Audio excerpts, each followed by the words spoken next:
Assalamualaikum warahmatullahi wabarakatuh. Selamat pagi, salam sejahtera untuk kita semua. Sepertinya sudah pada tidak sabar nih kalau Bang Rocky sudah pegang mic.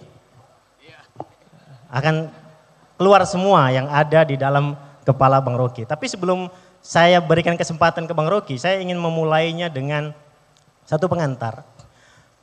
Bang Fahri Ali, salah satu pengamat dan intelektual Muslim Indonesia, pernah mengatakan bahwa era Jokowi, saya sebut Jokowi ini karena keterkenalan Jokowi dengan Bang Rocky ini sama-sama terkenal.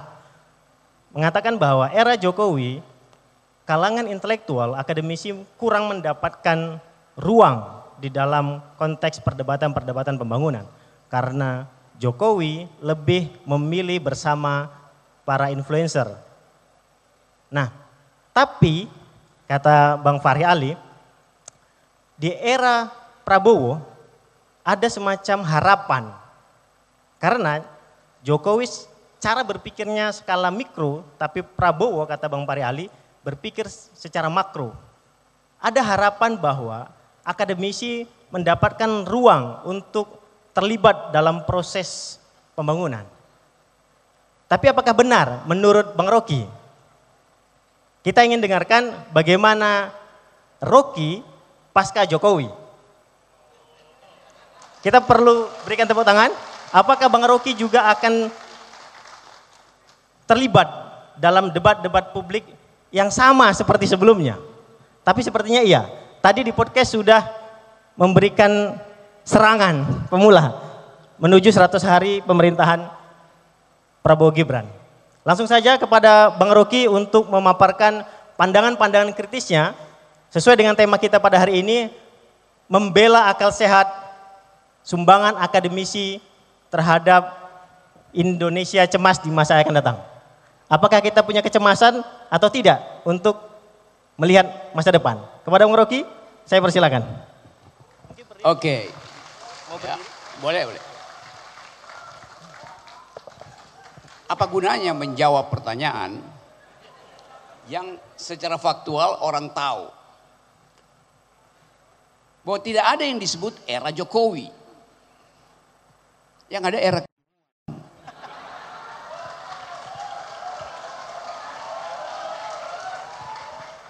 Kalau dikatakan oleh Fahri Ali bahwa Jokowi berpikir mikro dan Prabowo berpikir makro, dua-duanya berpikir. Kan yang mesti ditanya berpikir atau tidak. Mikro makro sama aja, itu juga produk dari pikiran tuh. Jadi saya tidak anggap bahwa ada yang disebut era Jokowi. Era itu artinya epoch dalam bahasa Inggris, meninggalkan jejak pikiran. Apakah IKN sebuah pikiran? Bukan. Apakah kereta cepat sebuah pikiran? Bukan. Apakah jalan tol hasil pikiran? Bukan. Itu hasil pertukangan.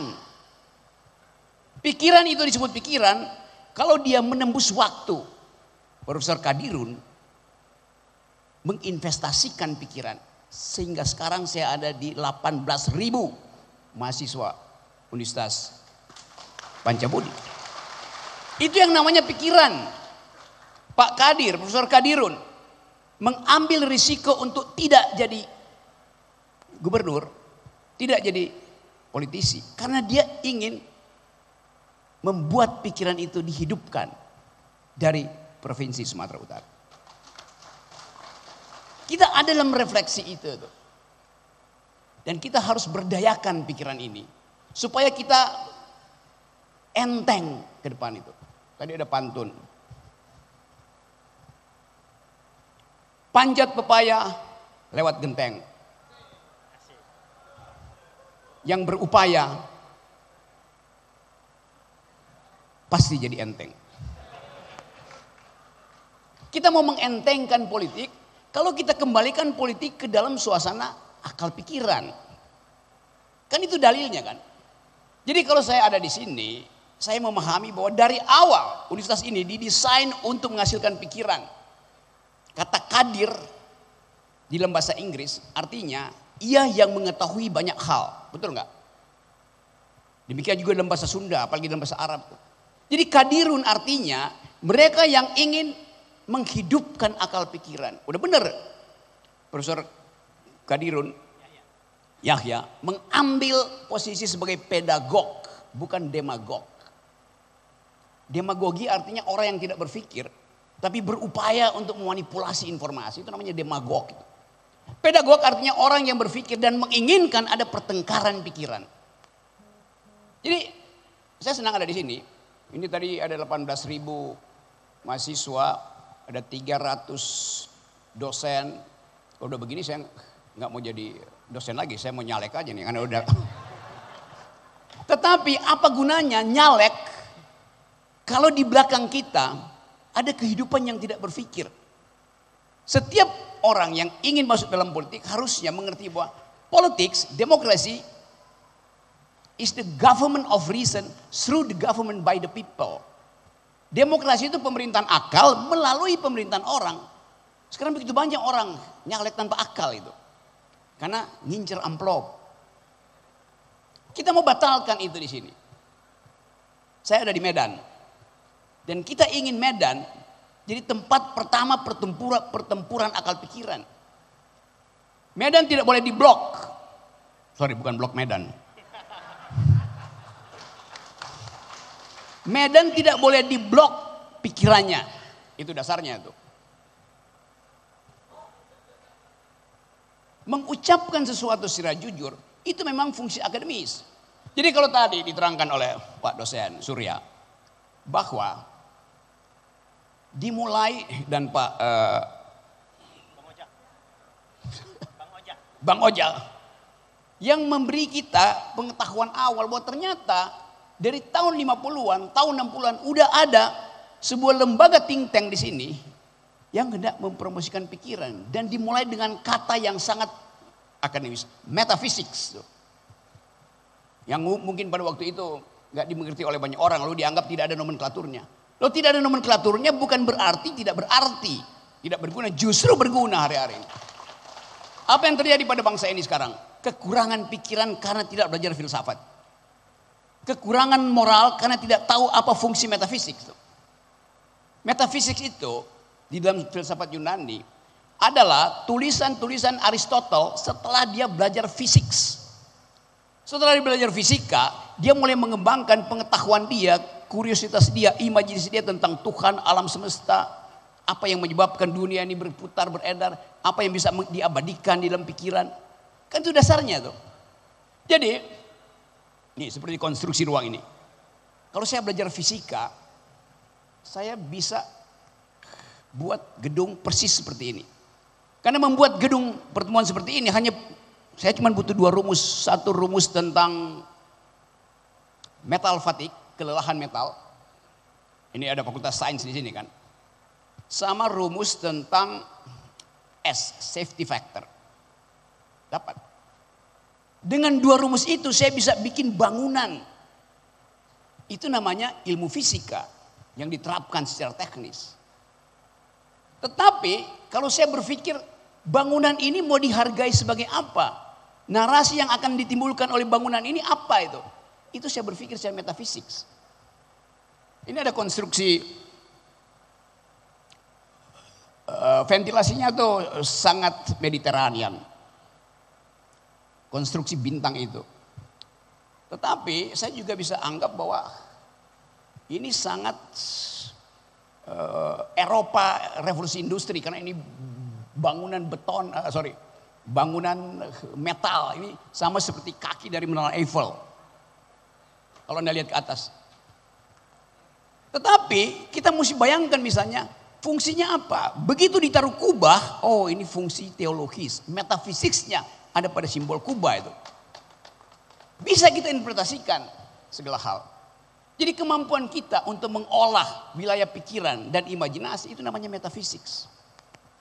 Jadi ajaib misalnya Indonesia begitu banyak universitas tapi hanya 1-2 yang mengajarkan filosofi, junto metafisik, junto tarekat, junto akal budi. Ini udah betul nih Panca Budi, Universitas Panca Budi. Gabungan antara panca indera dan budi. Panca indera itu yang tangible, yang saya bisa pegang. Panca indera itu membuat saya terhubung dengan realitas. Itu fungsi panca indera tuh. Budi membuat saya terhubung dengan yang metafisik. Bagaimana mengatakan kata budi itu? Di dalam filsafat Yunani namanya reason, akal budi, pure reason. Tapi di dalam Islam ada sesuatu yang melebihi reason. Orang Eropa tahu tentang beda antara reason dan passion. Reason artinya kalkulasi di dalam kepala, komputasi itu. Passion artinya memanfaatkan rasa batin kita itu. Masalahnya sekarang bagaimana menghubungkan antara reason dan passion? Islam punya istilah yang unik, namanya kolbu. Kolbu itu semacam getaran yang memberi sinyal bahwa ya passionmu itu tidak cukup kalau tidak diolah dengan reason. Reasonmu tidak cukup kalau tidak membaca kata batin itu. Jadi epistemologi Islam lebih lengkap sebetulnya. Ada batin, ada akal, dan ada kolbu. Pertanyaannya, kolbu datang dari mana tuh? Saya bisa tahu isi kepalanya dengan membedah cognitive science, neuroscience, untuk melihat listrik yang ada di kepalamu itu menghasilkan keadilan atau menghasilkan korupsi. Hanya dengan membedah bagian amigdal mana yang berhenti memproduksi elektron sehingga listriknya berubah itu. Itu adalah bagian fisik dari otak. Tapi ada bagian yang non fisik namanya mind. Namanya reason. Yang hanya bisa kita lihat di dalam pertengkaran. Oh, dia pakai otak. Bukan dia pakai otak fisiknya, tapi pakai rasional naratifnya. Jadi bagus sekali di sini. Saya menerima semacam sensasi bahwa ada universitas yang mau memasukkan mata kuliah filsafat sebagai kurikulum dasar. Filsafat membantu kita membongkar banyak hal. Radikal episteme di situ, radikal thought, radikal justice. Jadi Pak Profesor Kadirun Yahya memulai semacam upaya untuk membongkar secara radikal. Dan memang tugas universitas adalah meradikalkan segala hal. Apa artinya meradikalkan? Demonstrasi bukan. Meradikalkan adalah mencari sesuatu penjelasan, the whole explanation, the last argument, di dalam pikiran, itu namanya radikal tuh. Sampai ke radiksnya, sampai ke akarnya. Itu maksudnya. Apakah Jokowi berpikir sampai ke akar? Ya. Akar keluarganya. Bukan akar tentang keadilan. Sampai sekarang setiap malam ada 19, mungkin sekarang 20 juta manusia Indonesia hidup di dalam kelaparan. Hidup tanpa makan malam. Siapa mereka? Pasti kebanyakan ada perempuan. Karena si perempuan, ibu-ibu, dia kalau ditanya udah makan belum? Udah, padahal dia belum makan. Dia ingin yang makan lebih dahulu adalah suaminya, anak-anaknya tuh. Jadi kemampuan empati kita, sementara 2 hari yang lalu sampai seluruh bandara Indonesia jalan-jalan tol, terima kasih Pak Jokowi. Oh, itu dibuat oleh rakyat. Mana ada rakyat yang kelaparan mampu membuat baliho setinggi-tinggi Monas itu. Yes, logiknya begitu. Artinya balihonya seragam dan bersih, bagus, mahal. Siapa yang buat itu? Ya Jokowi sendiri. Dia meminta terima kasih dengan cara mobilisasi itu. Terima kasih itu datang dari nurani. Terima kasih datang dari senyum tulus dosen-dosen. Terima kasih datang dari penghargaan masyarakat sipil. Itu nggak ada. Saya nggak lihat satu poster, kemarin saya keliling Jawa 2 hari lalu, yang ditulis oleh rakyat, dipasang di atas pohon atau diselipkan di bambu. Nggak ada. Yang ada adalah baliho, ucapan yang mewah dicetak. Dari mana? Itu adalah uang rakyat. Jadi Jokowi menyuruh aparatnya untuk berterima kasih pada dia, lalu dia senang sendiri. Itu namanya penipuan in optima forma. Jadi sekali lagi kita mau balikkan tema ini. Bagaimana melawan Indonesia yang cemas? Kita cemas karena di dalam 5 bulan ini kita tumbuh di dalam suasana deflasi. Deflasi artinya harga barang jadi murah karena kita tidak bisa beli. Bukan harga murah karena disubsidi pemerintah. Barangnya turun harganya karena tidak ada orang yang mau membeli itu. Anda masuk mall-mall di Jakarta, orang cuma lihat. Dulu orang masuk ke mall Jakarta itu untuk beli makanan Korea segala macam. Sekarang beli es teh yang murah. Saya mondar-mandir di Jawa Tengah kemarin tuh, bicara dengan SPBU, nggak ada penambahan penggunaan, bahkan pengurangan orang yang beli bensin. Artinya nggak ada pengangkutan, nggak ada pengangkutan artinya nggak ada produksi. Tidak ada produksi artinya daya beli turun karena nggak ada permintaan. Tapi kemudian Pak Jokowi bilang bahwa kita kelebihan listrik, Jawa itu kelebihan listrik.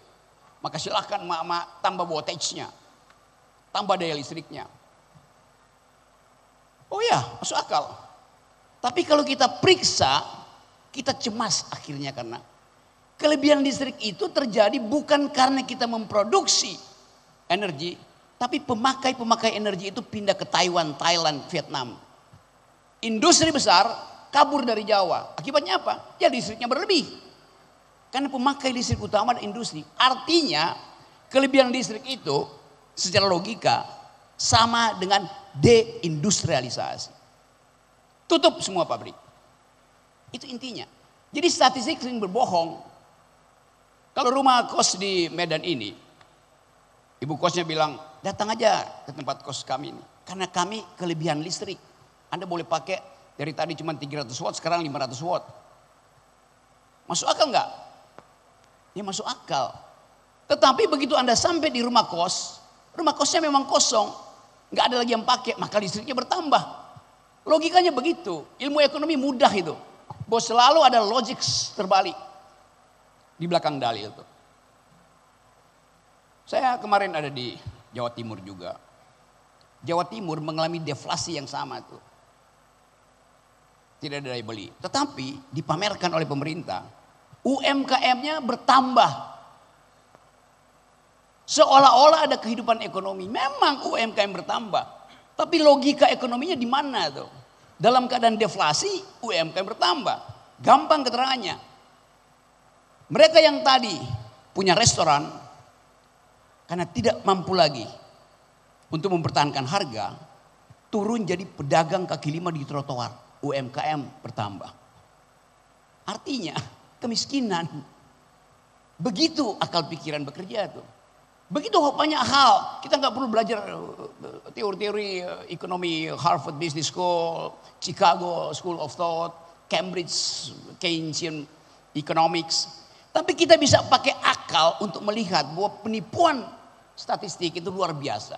Nah itu yang kita sebut sebagai kecemasan kita. Kita menghadapi 2045 yang diandalkan bahwa akan ada bonus demografi. Ya boleh, tapi coba kita periksa. Siapa yang akan menikmati bonus demografi di 2045? Kata Pak Jokowi, Anda akan menikmati. Kenapa? Mereka milenial sekarang pendapatannya akan jadi 5 kali lipat di 2045. Bagus. Kalau Malaysia turun 5 kali lipat, kalau Singapura turun 5 kali lipat, kalau Taiwan turun 5 kali lipat. Namanya bonus demografi itu perbandingan antara Anda hari ini di 2045 dengan pemuda Malaysia hari ini di 2045, itu namanya bonus demografi. Bukan Anda dibandingkan dengan Anda nanti, ngaco pikirannya itu. Anda tumbuh, pendapatan Anda 5 kali lipat. Anak-anak di Kuala Lumpur, pendapatannya naik 30 kali lipat, artinya Anda akan kalah. Logikanya begitu teman-teman mahasiswa. Jadi istilah bonus demografi itu berbohong itu, deceptif sifatnya. Itu pentingnya akal sehat kita ajukan hari ini supaya kita bisa mendeteksi nanti apakah Pak Prabowo paham bahwa kebutuhan akal sehat itu harus mendahului kebutuhan infrastruktur. Kita bertanding 2045 bukan bertanding infrastruktur, bertanding SDM. Berapa IQ kita hari ini? 78. Sedikit di atas simpanse. Berapa IQ Singapura? 105. Berapa IQ Vietnam? 115. Jadi apa yang akan terjadi nanti kalau 2045 pertandingan ekonomi, pertandingan SDM didasarkan dari pertandingan kecerdasan. Kita pasti kalah. Itu pentingnya Kalau Pak Prabowo bilang, oke, ekonomi akan dipecut 8%. Masuk akal, masuk akal. Tetapi 8% itu artinya ada yang akan dibuat 20%, ada yang akan dibuat 3%. Kan itu average-nya kan. 8% artinya yang paling atas ditambah yang paling bawah. Yang paling atas ini akan speed up. Sekarang kita uji, speed up ekonomi artinya ekonomi akan dipacu mesinnya untuk bekerja cepat. Siapa yang akan dipacu? Ya pemain ekstraktif industri, nikel, batu bara, sawit, segala macam. Konsekuensinya apa? Itu yang mesti dihitung dari sekarang. Apa akibat dari ekonomi dipecut 8%? Artinya akan ada pemanasan mesin ekonomi itu. Dipecut 8%, pertanyaan etisnya, pertanyaan metafisiknya adalah berapa persen ecological footprint, jejak ekologi dalam bentuk kerusakan hutan yang diakibatkan oleh 8%. Tentu harus dihitung. Kan itu masalah kita adalah kita hidup di dalam keseimbangan planetarium. Masalah kita bukan sekedar NKRI harga mati, tapi planetnya harga mati di karbon dioksida keberapa. Jadi kita memang cemas karena kita paham cara berpikirnya. Memecut ekonomi 8% itu sama dengan saya beli bajai, lalu saya paksa dia lari 120 km di jalan tol. Ya terbakar mesinnya. Itu konsekuensi. Jadi teman-teman semua, saya menginginkan ada semacam new kind of discourse, new kind of narrative politics di sini. Bahwa ada cewek-cewek, masih ada upaya persaingan politik di Medan, tetapi universitas harus ditumbuhkan sebagai pengelola akal sehat. Amplop pasti akan beredar pada mahasiswa, tapi ngapain Anda dibayar oleh amplop kalau otak Anda akhirnya akan dikerdilkan oleh seseorang? Itu prinsip itu yang kita tidak tegakkan. Kemampuan kita untuk membaca apa yang akan terjadi di Medan, di Sumatera Utara, di seluruh Sumatera, di Jawa, akan ada hiruk pikuk politik di dalam keadaan kekurangan daya beli. Akibatnya semua orang akan pasang poster di warung, di mulut-mulut desa, kami menerima serangan fajar. Penghinaan terhadap cita-cita Profesor Kadirun. Profesor Kadirun Yahya pasti akan mengatakan bahwa bukan itu yang saya maksudkan dengan investasi peradaban di negeri ini.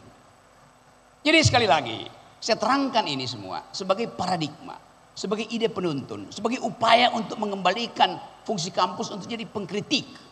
Bukan jadi penerima, bukan jadi konsumen demokrasi, tapi menjadi produsen demokrasi. Nah, memulai itu hari ini adalah hari yang bersejarah. Karena kita ada presiden baru, tapi kita mau tahu apa arah dari kabinet baru itu. Yang sangat besar, ada 120 orang di situ. Yang kalau Pak Prabowo berpapasan di istana, dia nggak tahu ini menterinya. Karena dia nggak mungkin hafal. Jadi kita mau pastikan bahwa ada kabinet baru dengan komposisi yang besar, artinya apa? Kita bayar pajak lebih untuk bayar mereka tuh. Artinya kita harus lebih tega untuk mengkritik mereka. Supaya kita tidak cemas menghadapi cita-cita negeri ini. Yaitu mengembalikan republik ke dalam cara berpikir. Mengembalikan institusi universitas ke dalam kadirunisme. Yaitu knowing anything itu. Itu artinya kadirunisme. Do think the unthinkable. Be prepared for the next catastrophe. Apa yang terjadi kalau perang dunia itu merembet ke Indonesia tuh? Selesai kita. Berapa lama NKRI harga mati? Mati dengan sendirinya. Karena daya tahan militer kita itu sangat rendah. Tetapi kalau moral kita bagus, orang akan hormati kita. Ngapain serang Indonesia? Toh Indonesia sedang memelihara ekologi bumi. Itu artinya kita mau menerangkan pada dunia, kita pro lingkungan. Konsekuensinya apa? Batalkan IKN. Itu dasarnya. Jadi semua kita harus berani berpikir radikal. Seperti diajarkan oleh Profesor Kadirun. Yaitu berpikir secara metafisik. Terima kasih. Oke, kasih tepuk tangan yang meriah dulu. Singkat, padat, jelas, tepat sasaran. Oke, kita masih ada waktu. Sepertinya Bang Rocky paham memberikan kesempatan waktu agak panjang untuk kita berdiskusi. Ini Bang Rocky harus kita kasih energi dulu. Ini energi Amin Sam, produk dari Universitas Pembangunan Pancabudi. Terima kasih, saya aminkan kebersamaan, amin sam. Mudah-mudahan nanti bisa go public, bisa dinikmati oleh seluruh masyarakat di Kota Medan.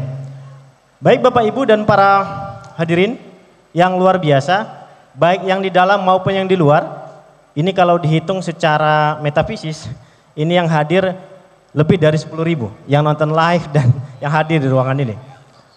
Oke, saya berikan kesempatan 3 orang penanya pertama. Oke, ada dari belakang 1, 2, dari mahasiswa yang pakai topi 3. Mungkin bisa dibantu? Saya minta untuk jangan terlalu panjang pengantar, langsung saja kepada poin penting yang ingin ditanyakan supaya waktu kita cukup untuk berbagi pandangan. Bismillahirrahmanirrahim. Assalamualaikum warahmatullahi wabarakatuh. Saya Irwan Haryawardani, dosen Prodi Ilmu Hukum. Selama 10 tahun ini kita mengalami bukan revolusi mental tapi revolusi mental. Yang membuat jadi pikiran cacat mental. Bagaimana kita menemukan akal sehat di tengah kemerdekaan berpikir kita dirampas. Contohlah kami sebagai akademisi sekarang suara nyaring di jalan kami tidak berbunyi lagi. Dan mahasiswa pada tidur. Bagaimana menumbuhkan akal sehat supaya kita kritis dan bangkit seperti awal reformasi. Itu saja saya. Terima kasih. Assalamualaikum warahmatullahi wabarakatuh.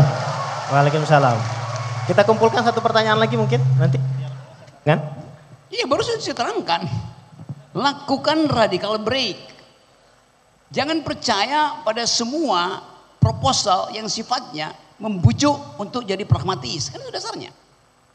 Anda sebagai dosen, mulailah di kelas ketika mengajar, minta mahasiswamu menggeleng, jangan mengangguk. Mengganggu itu tanda kita sedang membujuk mahasiswa untuk percaya pada kita. Ilmu pengetahuan tumbuh dengan menggeleng.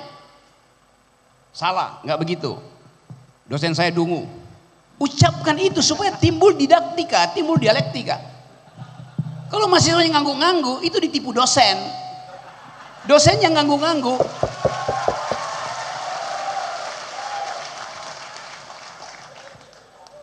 Dosen yang ngangguk-ngangguk, ditipu dekan. Dekan yang ngangguk-ngangguk, ditipu rektor. Rektor yang ngangguk-ngangguk, ditipu presiden.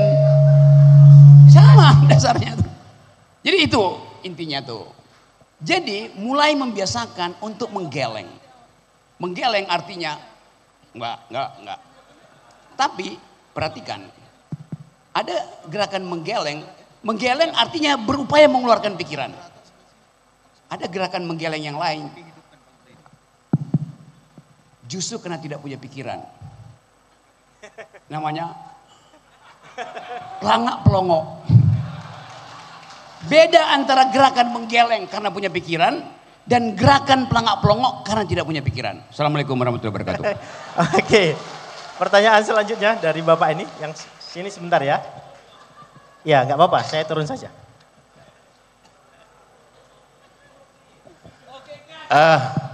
Terima kasih Bung Rocky, saya sangat bangga dan senang. Nama saya Burhanuddin Harahap, Kadirun Yahya Harahap sebenarnya. Saya adalah seorang guru, merasa memang kecemasan itu sudah muncul. Sehingga saya mengarang 10 buku dalam 2 tahun ini. Insya Allah saya serahkan sama Bapak. Ya.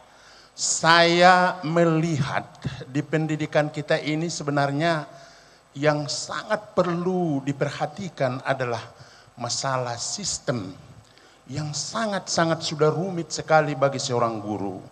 Mereka hanya ketakutan tidak ngabsen, bukan ketakutan tidak menyampaikan pelajaran di dalam kelas karena nanti akan dipotong honornya. Mudah-mudahan bukan era tadi kata Bung Rocky, Presiden Prabowo ini mampu mengangkat pendidikan ini supaya tidak banyak korupsi yang mengelola pendidikan negeri di Indonesia. Terima kasih. Suaranya mengalahkan getaran suara Bang Rocky. Mungkin Bang Rocky bisa kasih testimoni, respon langsung. Bapak tuh mengatakan guru kencing berdiri, murid kencing berlari. Guru kencing berlari, murid mengencingi guru. Jadi semua hal yang hendak kita ucapkan hari ini adalah upaya kita untuk mendisiplinkan diri. Supaya kita tahu apa yang mesti kita ucapkan dan apa yang mesti kita terangkan secara personal. Problem guru ini tidak mungkin lagi jadi problem personal. Masalahnya bukan gurunya tidak mampu mendidik, tapi sistem ini membuat guru tidak bisa mendidik. Terutama guru-guru honorer yang gajinya 250.000 sebulan dan bayarnya 3 kali. Saya tangkap itu, saya pergi ke daerah-daerah. Jadi saya ingin semua hal yang menyangkut upaya untuk mencerdaskan bangsa dimulai sebagai investasi pertama dari Kabinet Prabowo. Jadi yang dikatakan oleh Pak Burhanuddin harus didengar oleh Prabowo Subianto.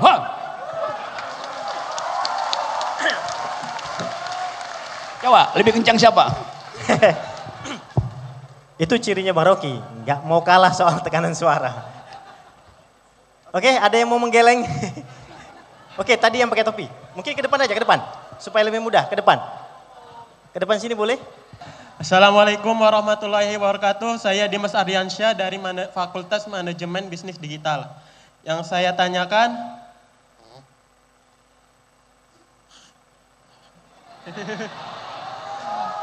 bagaimana pandangan Anda terhadap pemerintahan baru Prabowo Gibran?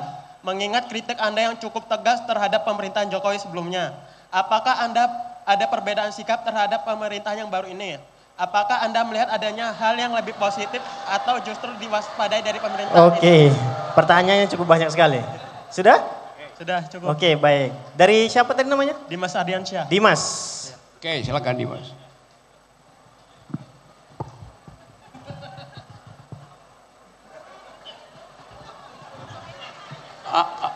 Ada perbedaannya tidak ada. Karena Pak Gibran masih ada di dalam sorotan mahasiswa.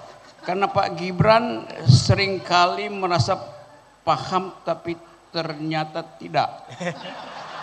Itu artinya fura faham alias fufu fafa. Oke, dah.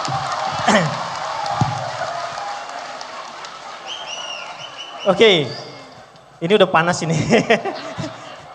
Iya, saya buka termin kedua dari sebelah sini. Oke, yang baju putih satu, yang tengah pakai batik, pakai kaos hitam satu. Dari yang di sini depan satu. Tahan ya, nanti kita kasih kesempatan. Oke, silakan. Cek, bismillahirrahmanirrahim. Assalamualaikum warahmatullahi wabarakatuh. Bung Rocky, kita sama-sama tahu bahwa cita-cita itu gratis, maka silahkan ambil yang paling mahal gitu. Tapi saya rasa di 10 tahun era tadi yang Bung Rocky bilang, Jokowi menaruh harapan baru di Indonesia Emas. Ulangi. Jangan mengandalkan orang lain. Kita sama-sama tahu nggak? Saya tahu, itu tanggung jawabnya. Oke. Saya tahu Bung, bahwa memang cita-cita itu gratis, maka silahkan ambil yang paling mahal. Dan saya tahu di 10 tahun era tersebut, Jokowi menaruh cita-cita yang besar, yaitu Indonesia Emas di 2045. Dan yang hari ini melanjutkan cita-cita itu adalah Prabowo. Dimana kita sama-sama tahu bahwa... nggak ada sama-sama tahu. Saya tahu itu. Dan saya tahu Bung, bahwa di Indonesia Emas 2045 terlalu banyak yang harusnya diselesaikan, seperti perihal pangan, akses pendidikan, bagaimana kesehatan yang bisa diakses dimanapun begitu. Sementara yang saya tahu bahwa Prabowo jangankan untuk mengandalkan swasembada pangan di Indonesia begitu, sementara dia menanam ubi saja yang tumbuh jagung begitu. Jadi bagaimana kita menaruh harapan kita terhadap presiden yang baru begitu di kabinet merah putihnya ini begitu. Coba jelaskan Bung. Saya juga tahu bahwa pemimpin adalah meyakinkan orang lain dengan apa yang dia yakini. Sementara saya sampai hari ini tidak akan pernah yakin mendapatkan Indonesia Emas di 2045. Terima kasih Bung. Oke. Langsung, Bung. Oke, investasikan ketidakyakinanmu di dalam gerakan politik, gitu kan? Gerakan politik kampus. Tulis, kumpulkan jurnalis, terangkan bahwa tidak mungkin kita mencapai swasembada pangan. Beda swasembada pangan dan swasembada beras. Yang ingin dicapai swasembada pangan, tapi yang ditanam adalah beras. Logikanya di mana? Pangan itu ubi, tadi, jagung, sagu. Riset tentang pangan seringkali tidak menguntungkan investor. Karena itu ditanam aja beras. Tapi kita tahu, kita terus-menerus defisit di dalam beras. 2 kali kita swasembada. Tahun 84, zaman Pak Harto, beras, dan 2022. Tetapi menurut kalangan akademisi, itu bukan swasembada. Swasembada artinya sustainable. Mana mungkin swasembada cuma 1 tahun, itu hanya karena gejolak beras dunia aja. Jadi kata swasembada sendiri diperiksa dulu. Kondisi epistemik dari istilah swasembada. Swasembada artinya minimal 5 tahun itu terus menerus. Swasembada hanya dalam 1 semester itu bukan swasembada. Itu kecelakaan harga doang. Dan itu yang diintai. Bahwa oke, swasembada besok berhenti. Kenapa? Karena eksportirnya merasa kalau swasembada nggak akan ada fee untuk impor beras. Di situ ada penipuannya itu. Jadi sekali lagi mulailah riset tentang soal itu. Dan kita, petani kita itu adalah net importer, net consumer. Petani kita tidak memproduksi beras, yang memproduksi perusahaan besar. Yang dari luar terutama tuh. Jadi pastikan pengertian-pengertian dasar itu swasembada, ekspor import, fee di dalam import. Setiap kilogram, 1 kilogram bisa 10 rupiah. Bayangin kalau stok Bulog itu diperlukan 1,5 juta ton misalnya, itu berapa banyak fee yang diambil oleh importer. Jadi itu intinya. Dan sekarang kalau soal tadi janji Jokowi 2045 itu Indonesia adil, kata adil itu diukurkan pada siapa? Pada GDP, pada sistem ekonomi. Adil versi mana? Keadilan sosial bagi seluruh rakyat Indonesia beda dengan keadilan yang dihasilkan oleh etika utilitarian. Beda itu. Itu mesti yang kita tuntut. Anda sekarang pendapatanmu berapa hari ini? Orang Indonesia 4.500 US dollar per kapita. Pendapatan anak muda Kuala Lumpur, Malaysia 13.500, 3 kali lipat dari kita. Adil bagi dia karena dia dapat pendidikan yang bakal gratis. Di kita pendidikannya mahal. Dia digratisin, iya. Tetapi untuk beli buku dosen aja, dosen terpaksa mesti fotokopi. Dosen mesti ambil buku-buku yang sebetulnya melanggar hak cipta. 1 buku hari ini 300.000 rupiah. Mana ada dosen yang bisa beli 300.000 rupiah tuh. Buku untuk referensi dia. Buku untuk memajukan kurikulum. Kurikulum kita itu tertinggal. Kenapa? Dosennya bukan malas baca. Nggak bisa beli buku itu. Kan itu dasarnya kan. Jadi mestinya perbanyak buku, bukan perbanyak fondasi IKN. Itu dasar pikirannya kan. Untuk apa memperpanjang jalan tol kalau jalan pikiran makin pendek? Nah, sebagian udah tepuk tangan, makasih. Oke. Tadi dari yang tengah, ya silakan.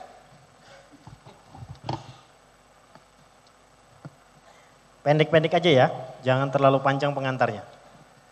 Oke, perkenalkan nama saya Rangga Ravandi dari program studi Sistem Komputer. Nah mungkin ini... Sistem apa? Sistem Komputer. Sistem komputer, oke. Oke, mungkin ini saya ingin bertanya tentang lapangan pekerjaan. Ini saya rasa melihat keadaan sekarang itu lapangan pekerjaan di sektor formal makin sedikit daripada sektor informal. Nah, kemudian dengan data yang dimana per tiap tahun itu lulusan sarjana itu makin bertambah, sedangkan untuk lapangan kerja di sektor formal makin sedikit. Nah ini jadi gimana tanggapan Bung Rocky Gerung, solusinya lah, ataupun yang bisa dikerjakan ataupun dilakukan pemerintah dan yang kita lakukan sebagai mahasiswa sendiri. Apa yang harus kita lakukan ke depannya untuk menangani hal tersebut? Terima kasih. Oke, langsung. Ya, SDM kita udah tertinggal jauh. Kurikulum kita juga tertinggal jauh. Anda bayangkan, teknologi itu berubah setiap 8 jam. Sementara kurikulum kita hanya boleh berubah 2 tahun sekali karena ngikuti APBN. Itu konsekuensi begitu. Jadi kecepatan ilmu pengetahuan tumbuh tidak dibarengi dengan kesadaran pemerintah bahwa APBN itu mesti ditaruh di universitas itu. Itu trade off-nya begitu aja. Ekonomi tumbuh 8%, setiap pertumbuhan ekonomi 1% dia akan menyerap 400.000 lapangan kerja. Kalau tumbuh 8%, versi Pak Prabowo 4 kali 8, 3,2 juta lapangan kerja diserap. Bagus, bagus. Tetapi pengangguran kita 60 juta orang. Itu masalahnya. Jadi diskrepansi itu harus dihitung. Apa yang mesti dihasilkan oleh universitas sehingga yang dikeluarkan dari universitas itu diserap oleh sistem industri kita, sistem ekonomi kita. Berapa minggu lalu saya naik Gojek di Jakarta. Kang Gojeknya bilang begini, Bang Rocky. Dia kenal karena saya sapa dia, pergi. Wah Bang Rocky ya. Kata dia, Bang kita sama-sama jaket kuning. Oh kenapa? Saya lulusan Fakultas Ekonomi UI. Yang sudah kira-kira 3 bulan keluar dari perusahaan dan jadi tukang Gojek. Gak ada lagi kehidupan di perusahaan. Perusahaannya tutup. Investasinya berhenti. Supply chain dunia itu terganggu. Boleh nggak seorang sarjana ekonomi nyari makan di jalan pakai Gojek? Ya boleh. Tetapi pada saat yang sama dia mengambil porsi pekerjaan anak-anak SMA yang tidak lulus. Jadi penurunan kelas menengah menyebabkan hak dari kelas bawah terhadap pekerjaan diambil alih oleh kelas menengah yang turun kelas. Sementara yang dari bawah mau naik kelas gak bisa. Setiap hari saya tahu mak-mak di sini, ibu-ibu, pagi-pagi lihat dompetnya, ya tinggal ada 20.000 untuk PAUD jajan anaknya. Dia bolak-balik ke ATM. Anda perhatikan. Orang yang bolak-balik ke ATM bukan untuk nabung tapi untuk ambil uang. Tabungan yang makin habis. Karena tidak ada pekerjaan. Ekonomi itu urusannya pekerjaan. Dan itu yang mencemaskan kita di masa depan. Apalagi tadi saya terangkan bahwa kemampuan IT dari saudara itu ya standar sebetulnya kan IT udah ilmu yang standar. Tetapi begitu Anda masuk dalam lapangan kerja, Anda tidak melihat potensi untuk menyelundupkan ilmumu itu di dalam komputer bisnis. Karena komputer bisnis itu di bail out langsung dari pusat-pusat server di luar negeri. Jadi itu dasarnya kenapa saya katakan real kalau kita cemas. Tetapi kecemasan itu justru menimbulkan keinginan kita untuk membatalkan harapan. Karena harapan itu ilusi, delusi, palsu. Jadi kita buat harapan sendiri sebetulnya. Dan itu yang saya anggap peristiwa politik harus dihasilkan dalam kepemimpinan Pak Prabowo. Kenapa? Karena Pak Prabowo tetap akan dibebani oleh psikologi. Ada hutang. Hutang itu ya hutangnya Jokowi.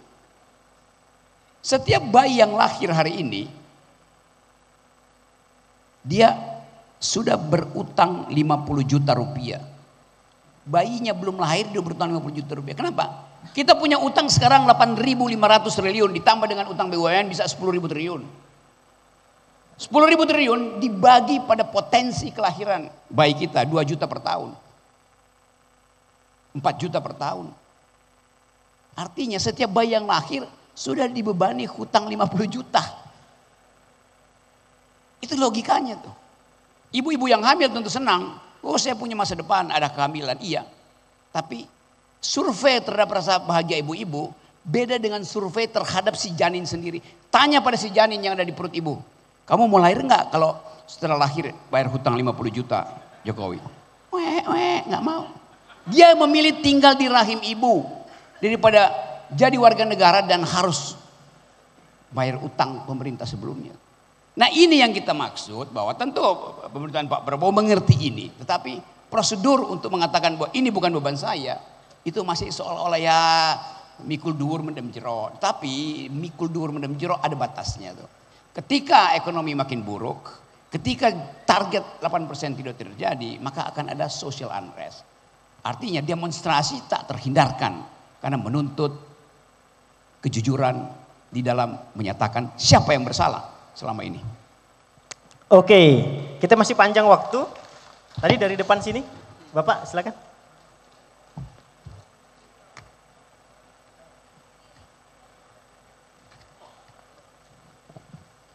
Bismillahirrahmanirrahim. Assalamualaikum warahmatullahi wabarakatuh.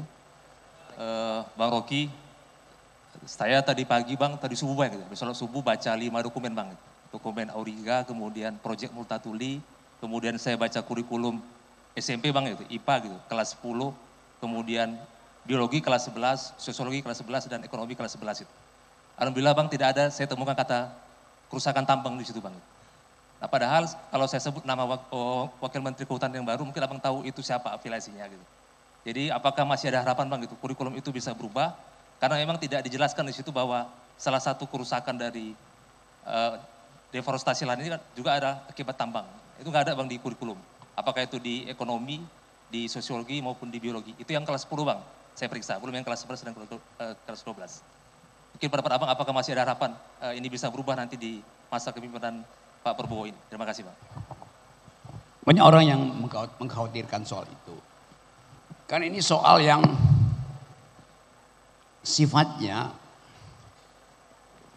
penipuan atau pembatalan sila kelima Pancasila, sila kedua Pancasila, kemanusiaan adil dan beradab, keadilan sebagai rakyat Indonesia. Karena ada perintah konstitusi bahwa hasil bumi itu harus tiba di piring setiap keluarga. Harus tiba di dapur setiap keluarga.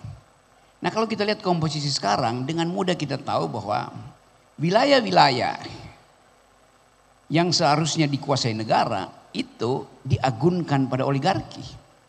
Kan dasar perkiraan kita, kan kita baca tadi proyek Multatuli, bocor alu segala macam tuh. Semua ini jadi semacam sinyal pertama bahwa akan ada disparitas, akan ada ketidakadilan. Jadi persiapan masyarakat sipil harus dimulai dari fakta itu, terutama kalangan kampus. Betul tadi bahwa Anda, siapa tadi yang bertanya, nanti Pak Rocky nanti akan konsisten nggak untuk kasih kritik? Kalau saya bilang saya tidak akan konsisten, saya tidak akan memberi kritik pada Prabowo. Berarti kalian akan ikut saya. Kan itu pertanyaan-pertanyaan retoris. Buat apa nagih saya kalau kalian pada akhirnya juga dibujuk oleh amplop? Setiap kali saya ada demonstrasi buruh, saya pidato di situ. Semua orang yang Bang Rocky tetap kritis ya, oke, besok saya mau demo buruh tuh, ikut nggak? Nggak bisa, saya mesti kerja. Gak bisa saya dilarang istri saya. Jadi voluntarisme kita untuk melakukan perubahan dibatalkan oleh feodalisme, dibatalkan oleh pragmatisme, dibatalkan oleh oportunisme. Saya tahu, termasuk dosen-dosen di tempat saya ngajar, UI. Belakangan aja mereka bergerombol untuk kritis, bikin petisi segala macam. Nah 10 tahun ini saya diusir dari UI itu karena melakukan hal yang sama. Dan UI sekarang yang seharusnya jadi menghitung tadi yang disebutkan oleh kawan tadi, menganggap bahwa itu adalah provokasi. Bukan. Riset Multatuli, riset bocor alus itu betul-betul dasarnya adalah metodologi yang bisa dipertanggungjawabkan. UI merasa bahwa cuma dia yang punya metodologi. Padahal metodologi UI menghasilkan bahlil. Ya, Kita mesti ucapkan itu demi kejujuran akademis itu. Saya senang di sini ada banyak jaket kuning. Yang beda dengan jaket kuning UI. Sini kuningnya menyala, di UI kuningnya pucat. Dia saya tahu. UI ingin bilang dia jadi world class university. Kami Indonesia akan jadi world class university. Saya ngerti anatomi UI. Saya ngajar di semua fakultas di UI itu. Jadi saya mau terangkan bahwa poin-poin tadi kita harus seminarkan, disebarkan justru kajian Multatuli. Bantulah mereka yang dosen, bantu bikin, ya Multatuli itu panjang tapi bisa dibikin 2-3 kalimat. Sehingga emak-emak yang masih ragu-ragu, mahasiswa yang juga terutama OKP ini kan yang paling doyan minta duit kan. Tahu bahwa kita ada dalam krisis besar tuh. Yang tidak mungkin kalau kita sekedar ya saling menunggu. Ada mau memimpin enggak? Kalau enggak ya udah. Jadi kita dalam optimisme sebetulnya bahwa kita masih bisa lakukan itu. Kalau kita secara hati-hati menyusun kalimat metodologis, karena saya bicara di kampus, supaya ada kualitas akademis yang menuntun proposal perubahan. Itu intinya. Makasih ya. Oke, kasih tepuk tangan. Masih mau nambah? Masih ya? Oke, satu sesi lagi. Dari pojok paling kanan dulu, ada? Oh ada, satu. Kemudian dari mahasiswa, yang mana dulu angkat tangan tadi nih? Oke, yang sini deh. Kamu ya, 2. Yang perempuan dulu. 3. Oke, silakan. Langsung saja. Perkenalkan, nama saya Moses dari Prodi Filsafat. Menurut Bung, potensi besar apa yang bisa kami dapat setelah kami lulus menjadi sarjana filsafat selain menjadi dosen? Oke. Terima kasih. Ini praktis banget ini pertanyaannya. Gimana Bang Rocky? Orang paling kaya dan paling punya keahlian untuk mengekspor demokrasi itu namanya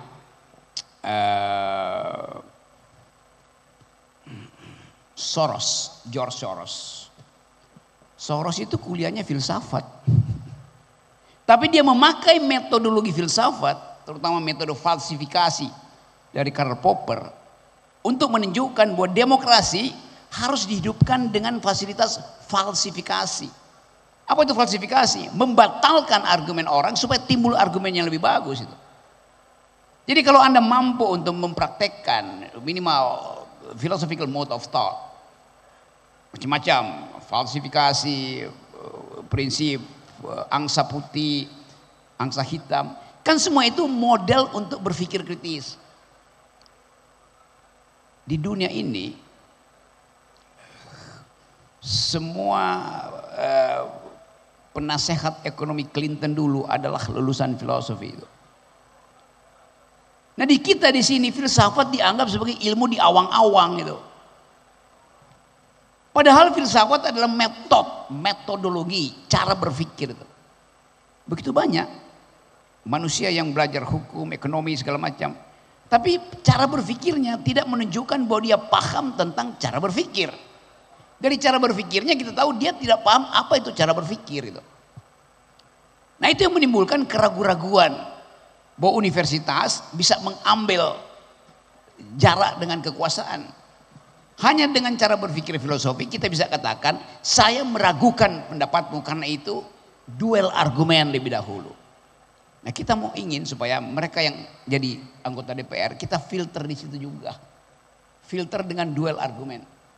Jadi undang semua calon gubernur, bupati, wali kota, calon legislatif datang di kampus ini, tagih cara mereka berpikir. Itu yang saya pamerkan selama ini bahwa untuk jadi pemimpin dia mesti lulus pertama-tama filter etikabilitas. Artinya moralnya bagus. Kalau dia lulus filter itu, dia akan diuji filter kedua, intelektualitas. Mampu nggak dia bertengkar secara argumen? Mampu nggak dia menganggap bahwa masyarakat akademis itu adalah community of thought? Mampu nggak dia menganggap kita bahwa semua kita yang ada di sini berpikir di dalam perspektif kritisisme? Kalau dia lulus etika, bagus moralnya, dia lulus intelek, bagus otaknya, baru dia kita izinkan pamerkan elektabilitasnya. Yang terjadi sekarang pameran elektabilitas. Dari mana dia dapat? Dari lembaga survei. Bukan dari skrutinisasi universitas. Jadi buka kampus untuk politik, tapi untuk ujian intelektualitas. Itu poinnya. Nah, kita ingin kalau filter itu kita buat bagus, maka kita akan hasilkan leader. Filter selama ini hanya menghasilkan dealer. Oke. Selanjutnya tadi dari yang sini. Ya, silakan.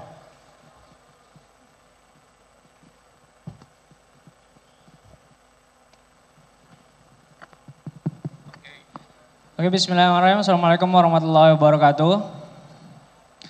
Perkenalkan, saya Hafiz Nur Fatur Rahman dari Prodi Pendidikan Agama Islam semester 3. Jadi di sini saya ingin menanyakan, kita semua sama-sama mengetahui Bung Rocky ini sering sekali memberikan kritik-kritik sosial kepada figur otoritas atau para elit politik negara.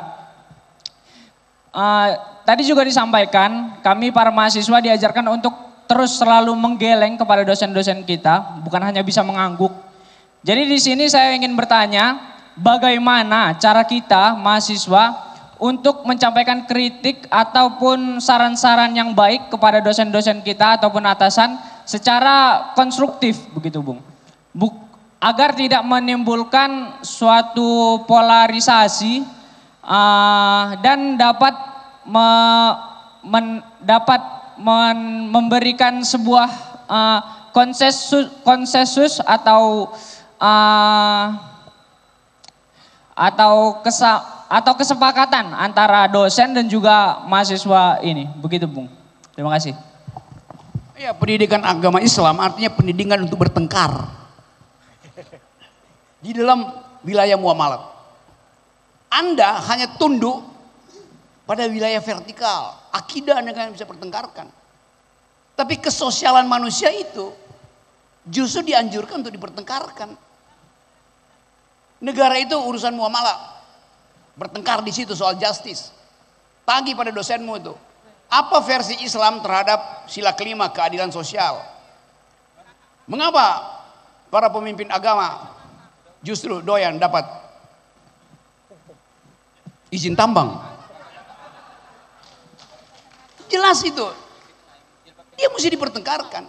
Anda nggak akan pertengkarkan soal akidah dia, tapi konsep dia tentang kesosialan manusia itu harus dipertengkarkan.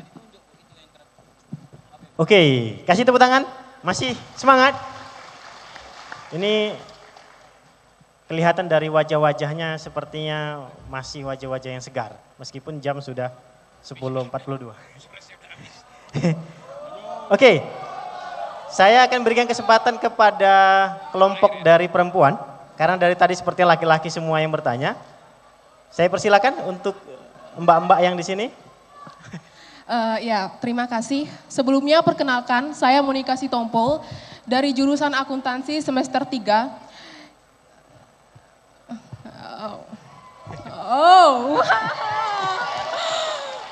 Ya, dari jurusan akuntansi semester 3. Jadi begini Pak, saya sebenarnya... Jangan panggil Pak Bang aja Bang. Jadi begini Bang Rocky. Ya. Saya nggak mau bertele-tele ya, saya mau to the point karena Bang Rocky itu nggak suka orang yang bertele-tele ya. Oke. Jadi saya sebenarnya meng-highlight dari apa yang Bung Rocky tadi katakan gitu, bahwa kita itu harus bisa berpikir radikal, berpikir kritis kepada para pemerintah. Karena sebenarnya kita yang membayar para pemerintah melalui pajak kita, iya enggak? Ya. Jadi sebenarnya yang menjadi concern saya adalah generasi boomers, milenial, sama generasi Gen Z itu masih berdampingan. Yang dimana generasi-generasi pendahulu merasa bahwa mereka si paling super power dalam berpikir. Jadi yang jadi pertanyaan saya, bagaimana caranya kami berpikir kritis para generasi-generasi baru ini, generasi-generasi teknologi ini, berpikir secara kritis, berpikir secara radikal kepada generasi-generasi pendahulu. Padahal pada pemerintahan dominansi daripada orang-orang itu adalah generasi-generasi pendahulu. Terima kasih. Oke, kasih tepuk tangan.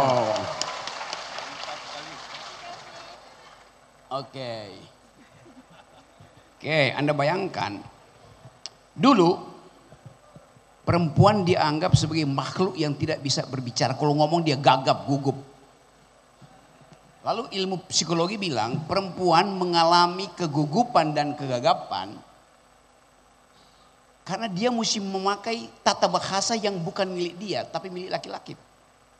Psikologi bilang itu delirium. Delirium artinya kecemasan untuk mengucapkan argumen karena mesti memakai bahasa laki-laki.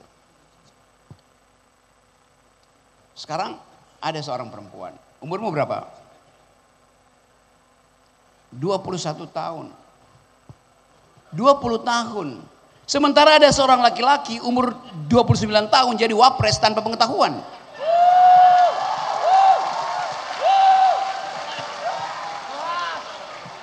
Saya nggak pernah dengar dari seseorang yang fotonya nanti akan ditaruh di sebelah kanan sana, mampu untuk mengeja pikirannya secepat, secerdas, setajam Butet ini. Kan itu yang kita maksud. Bahkan dia mengkritik generasi di atasnya tuh. Yang masuk dalam nomenklatur feodalisme, masuk dalam nomenklatur oligarki. Dia belajar akuntansi. Semester berapa kamu sekarang? Semester 3. Rencana DO semester berapa? Ya kalau pikirannya udah begini DO aja karena dia udah paham kok. Dia menunjukkan prinsip akuntansi yang pertama bahwa audit eksternal lebih penting daripada audit internal. Akuntan begitu. Banyak akuntan disewa oleh perusahaan untuk memutar-mutar angka. Dia perempuan jadi auditor publik, mengedit secara eksternal keadaan politika dan ekonomi. Semua itu yang kita inginkan di sini. Dan dibuktikan bahwa dulu perempuan itu disebut the unspeakable, nggak bisa bicara. Sekarang dia kita sebut the unstoppable, tidak bisa dihentikan bicaranya. Nah, karena seorang perempuan udah bicara, udah lengkap seluruh pengetahuan kita hari ini. Assalamualaikum warahmatullahi wabarakatuh. Oke, baik. Sepertinya ini kita cukupkan dulu karena suara Bang Rocky harus berbagi dengan tempat lain, mulai nanti sore, malam, dan besok. Jadi bagi teman-teman yang masih punya pertanyaan, nanti bisa ditanyakan di bawah ini. Ya, maksudnya ditanyakan di kolom-kolom virtual. Terakhir, saya berikan mungkin closing statement dari Bang Rocky untuk sesi diskusi kita terakhir. Oke, terima kasih teman-teman. Kita udah lakukan diskurs. Kita sudah berupaya untuk membongkar semua aspek kehidupan politik ekonomi kita. Dan saya hanya percaya bahwa dengan kelurusan argumen, dengan kejujuran pikiran, kita bisa mengubah lagi negeri ini. Saya ada di Medan, saya percaya bahwa Medan akan jadi ibu kota akal sehat. Terima kasih. Dari Bang Ojak mungkin mau kasih closing? Oke, baik teman-teman sekalian. Saya tidak mencoba untuk menarik kesimpulan. Karena saya yakin setelah keluar dari ruangan ini, teman-teman mahasiswa akan lebih sering menggeleng daripada mengangguk. Sambil jalan geleng latihan. Mau makan? Enggak. Oke, jadi poin penting adalah teman-teman harus mulai membangun tradisi berpikir kritis. Prodi apapun itu. Mau prodi ilmu komputer, mau prodi manajemen, mau prodi hukum. Teman-teman harus punya pondasi berpikir secara kritis. Bagaimana caranya? Silakan mendaftar sebagai mahasiswa prodi filsafat yang sudah unggul. Dengan teman-teman mendaftar, nanti Bang Rocky akan sering kita undang. Oke, setelah ini kita ada sesi selanjutnya. Saya selaku pemandu mengucapkan terima kasih ke Bang Rocky dan seluruh yang peserta yang sudah bertahan, baik yang di dalam maupun yang di luar. terima kasih atas atensi yang luar biasa. Mohon maaf kami kalau sesi ini tidak bisa panjang. Teman-teman yang angkat tangan lebih dari 10 orang yang belum terakomodir, yakin dan percayalah pertanyaan kalian nanti akan menemukan jawabannya seiring waktu berjalan. Oke, terima kasih. Saya tutup. Billahi fisabilil haq. Wassalamualaikum warahmatullahi wabarakatuh. Waalaikumsalam warahmatullahi wabarakatuh. Baik Bapak Ibu sekalian, para hadirin, tepuk tangan sekali lagi untuk Bung Rocky Gerung. Luar biasa. Pada hari ini mohon izin Bung Rocky, Bang Rocky, bahwa ada satu sesi lagi kita akan potong tumpeng dan pemberian cenderamata. Kebiasaan Melayu di tanah Sumatera. Oke, sebentar saja. Baik, mohon izin para panitia langsung dibawakan untuk tumpengnya dan juga persiapkan cendeраmatanya. Iya, mohon izin dipersilakan Kaskun Bang Oja, didampingi pembina yayasan, didampingi direktur dan dekan, didampingi rektor bidang, didampingi dekan tadi sudah ya, dan direktur. Baik, dan kita mohon juga Bang Rocky ikut mendampingi sahabat-sahabat kita. Ada potong tumpeng untuk bahwa kita menjadi unggul untuk Universitas Pembangunan Pancabudi. Luar biasa. Setelah itu pemberian cenderamata untuk Bang Rocky Gerung. Ya, dipersilakan Bang Oja.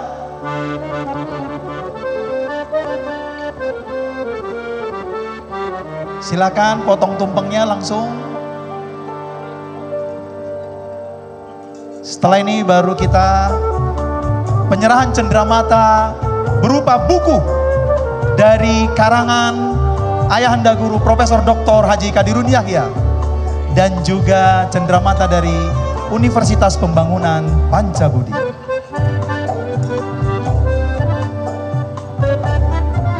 Ya,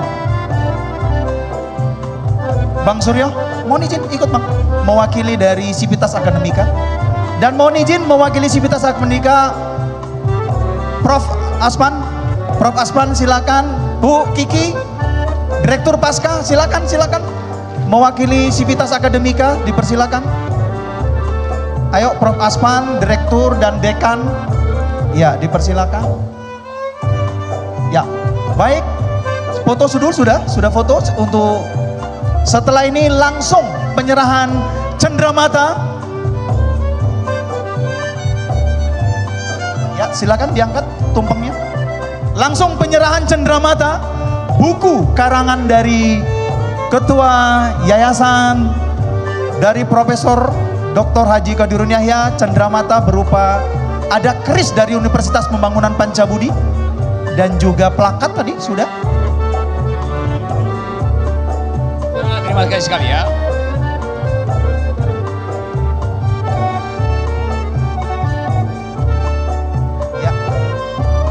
Silakan langsung.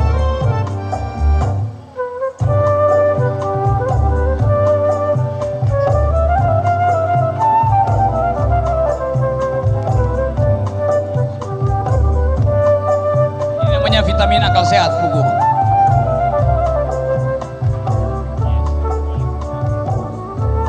Cukup Pak? Ya cukup. Baik. Oh itu ada satu lagi tadi Bang, izin Bang. Cepat sedikit Bang. Oke, baik. Teman-teman sekalian, dipersilakan.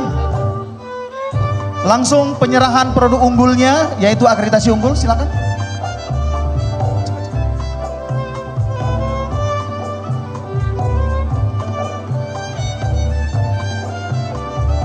Oke, baik semuanya. Kita langsung foto bersama tadi dari Sivitas Akademika.